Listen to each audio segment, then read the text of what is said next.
There are children who grow up learning to speak softly. And then there are children who grow up learning not to speak at all.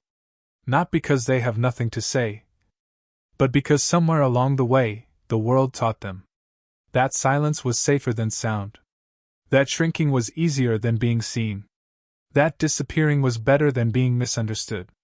You can recognize this child by the way they move, carefully, as if the floor remembers every step, by the way they breathe, quietly, as if a louder inhale might disturb the peace others demanded from them, and by the way their eyes flicker, constantly scanning, constantly adjusting, constantly preparing for the small storms that only they seemed able to predict. This child didn't grow quiet overnight. Quietness is not a personality trait here. It is a survival strategy, polished over years, woven into their voice, their body, their posture, their mind. To the outside world, they look easy, gentle, compliant.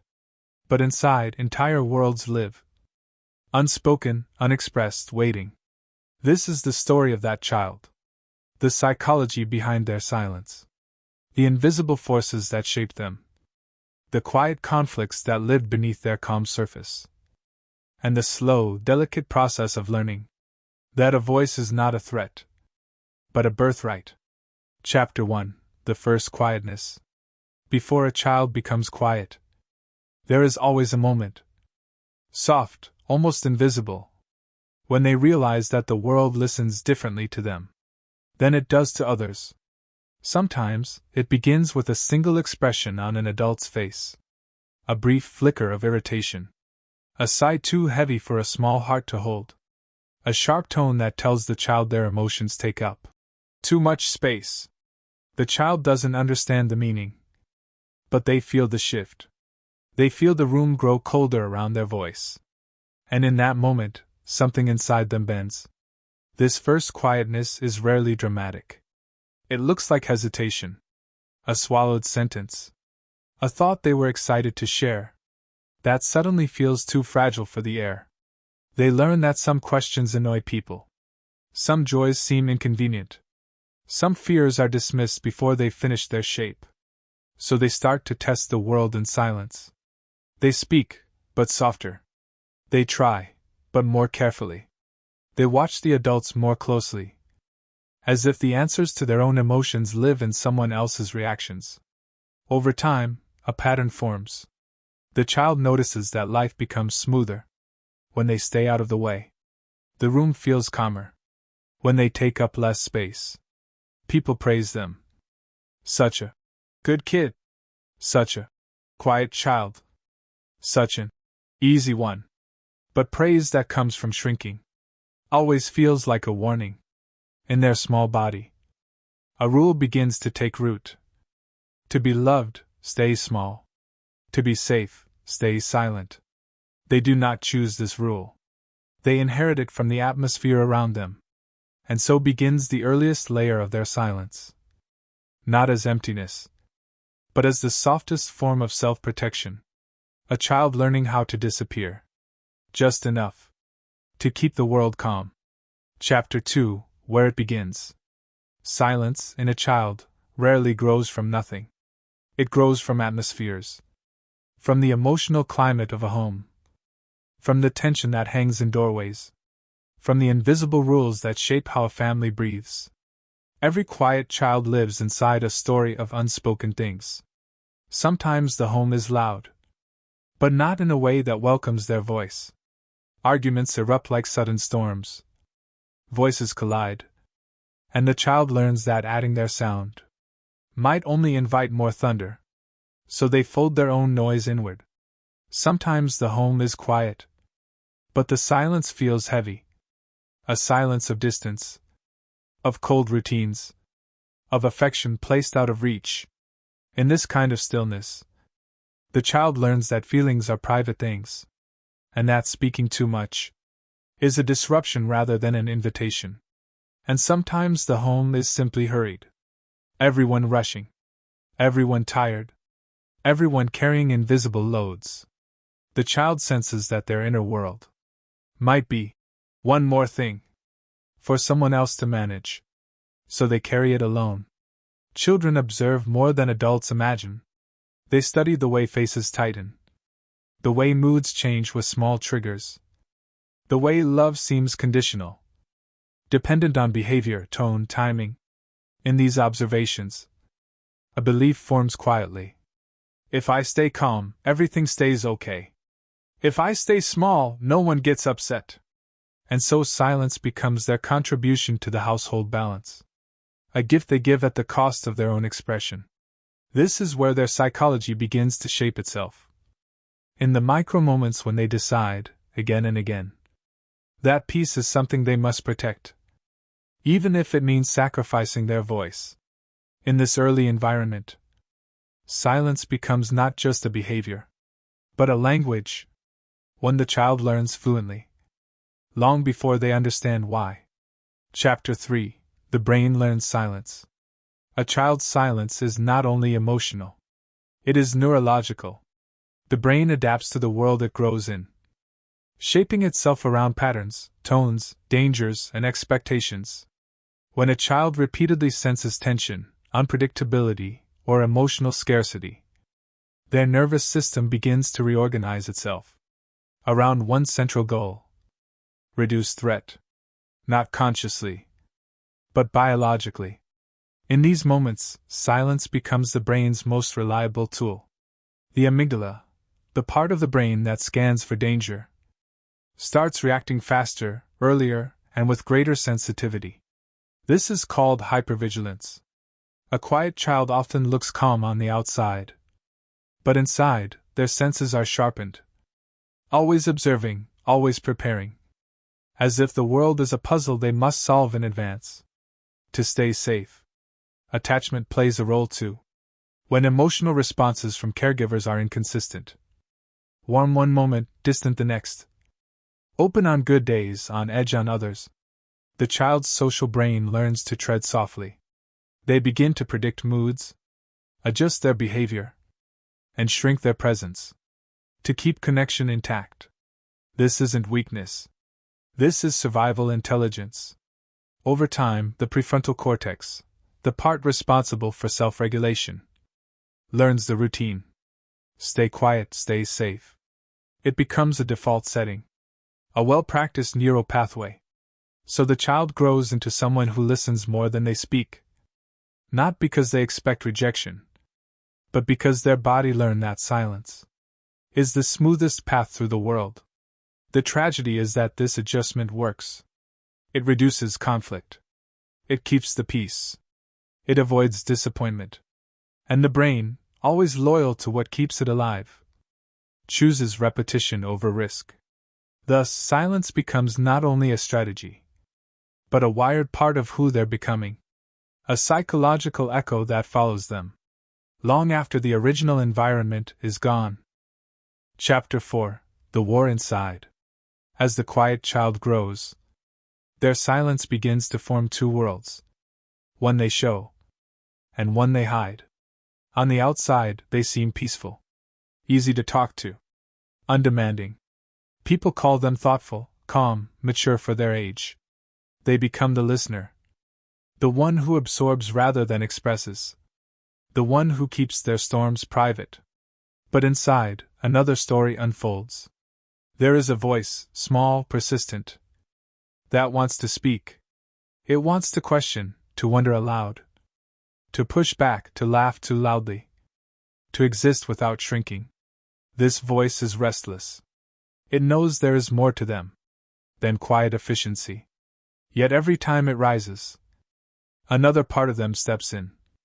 The protector, the cautious one, the version of themselves shaped by childhood survival. This part whispers, "Careful! Don't disrupt the balance. Don't take up too much space. Someone might not like it." And so the war continues. A gentle war, but a persistent one. They want to be seen, but fear being misjudged. They want to be heard, but fear their words might burden someone. They want connection, yet they also want the safety that comes from staying unnoticed. This conflict often shows up in subtle ways. The pause before they speak, the apology before their sentences, the habit of letting others interrupt, the way they rehearse their thoughts in their mind before offering anything aloud. They feel full internally, but appear empty externally, not because they lack emotion, but because their inner world has no clear doorway to the outside. This is the quiet child's paradox. Wanting to be known, yet being terrified of exposure. Wanting closeness, yet mistrusting how others handle their truth. Inside them, silence is no longer only protection. It is conflict. A tug of war between the person they became and the person they long to be. Chapter 5. The First Cracks in Silence. Silence doesn't break all at once. It softens. It loosens around the edges. It begins with moments so small that even the quiet child barely notices them. Sometimes the shift arrives through a person. Someone gentle, patient, and genuinely curious. The kind of presence that doesn't rush answers, or fill pauses, or treat silence as a flaw. Around this person, the child feels their nervous system exhale. Words come more easily. Not because they feel brave, but because they finally feel safe. Other times, the turning point is internal. A single moment of frustration. A thought too heavy to carry alone. An emotion that refuses to stay contained. The child feels something inside them crack. Not loudly, but like light slipping through a tiny seam in a closed door. Or maybe the shift comes from awareness. They see others expressing themselves freely, taking up space without apology. And they feel a quiet ache. A sense that they, too, were meant for something larger than silence. These cracks don't end the war inside them, but they change its direction. They show the child that quietness is not the only possible version of their life. For the first time, they taste the possibility that their voice might not cause harm, that it might not be too much, that perhaps their presence, the full, unfiltered version, is not a burden, but a truth waiting to be lived. And yet these breakthroughs feel fragile. After opening up, even a little, the child often retreats again. Unsure, overwhelmed, embarrassed by their own courage. But cracks, once formed, do not fully close. They remain as reminders. Gentle invitations toward a different future. A future where quietness is a choice, not a condition for survival. Chapter 6. Returning to their voice. Healing for the quiet child does not arrive as a sudden transformation. It arrives slowly, in gentle layers, in moments that feel almost ordinary. The first part of returning to their voice is understanding that their silence was never a flaw. It was protection, wisdom, a brilliant adaptation to an environment that demanded caution over expression. When this realization settles in, shame begins to loosen its grip. Then comes permission. The quiet internal consent to let words exist without fear. This permission is fragile at first, soft like early morning light. But it grows each time they speak a thought, without rehearsing it. Each time they share a feeling, without apologizing for it. As they move through the world differently, their nervous system notices. Moments that once triggered withdrawal now feel survivable. Their body begins to trust. That expression does not equal danger. It learns slowly that being heard is not the same as being exposed. Healing also involves reclaiming lost space. The emotional, mental, and relational space they once surrendered to keep others comfortable. Instead of shrinking, they begin to settle into themselves. Their conversations become fuller, their laughter unfiltered, their presence more grounded. Still, the old patterns never vanish completely. Silence remains a familiar refuge, a place they can return to when the world feels heavy. But now it is a choice. Not a cage. A resting place. Not a prison. And with each small act of honesty, a boundary spoken, a feeling named, a truth allowed to live outside their ribcage, their voice strengthens. Not into loudness, but into authenticity. They do not become someone else.